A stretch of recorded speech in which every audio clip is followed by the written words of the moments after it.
In a previous webcast, we talked about community agreements and why they're valuable in co-ops. This session is going to talk about some samples of what community agreements might look like for your co-op.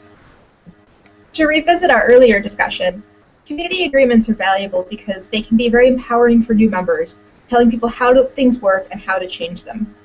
It helps potential members get an understanding of the details of how your co-op works, so they can make a decision about whether this co-op is the right place for them.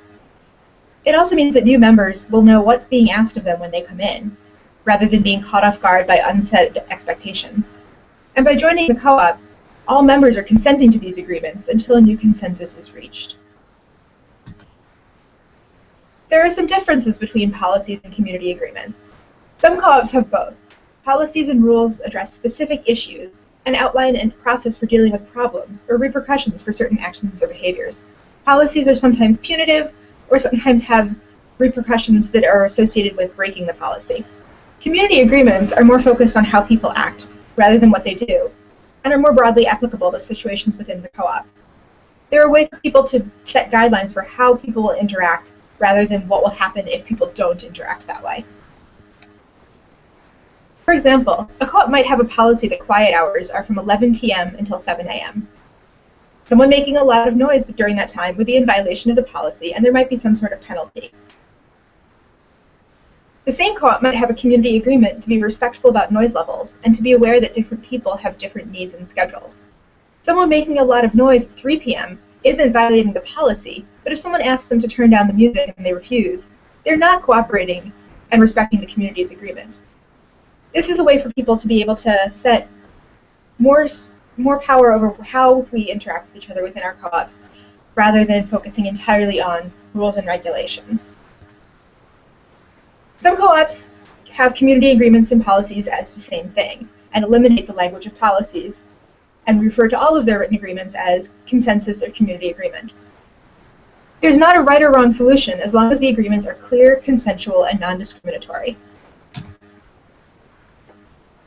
For agreements being made for specific events, such as an agreement for a meeting or party or other co-op gathering, it's important that the agreement be simple and clear enough that it can be adopted and used. You want people to be able to remember what they've agreed to and to understand why they've agreed to it.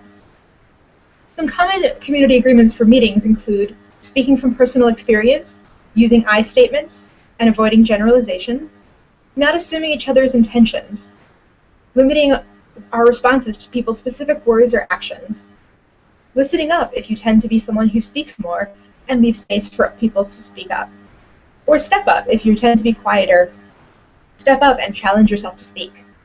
Encourage others. If you see members who are speaking less than others, invite or encourage them to share your views. Other rules sometimes include that it's okay to make mistakes, or that we'll end on time and start on time, and some of these change from meeting to meeting. A great thing to do with your house or on your own is to think about some situations where your house might benefit from a community agreement. Are there things that are continually issues, or are there things where everyone seems to know what's going on but no one actually has ever stated it? Some common areas where we've heard about community agreements include what happens to food after it's been cooked, who puts it away, what happens with leftovers, what happens with saved plates. Noise is another issue where community agreements can be very beneficial, and respectful communication in general is an area that is often better outlined by community agreements than by strict policies. Taking the time to speak with your house or your co-op about what community agreements might benefit you can be a very valuable way to increase communication and help each other live together respectfully.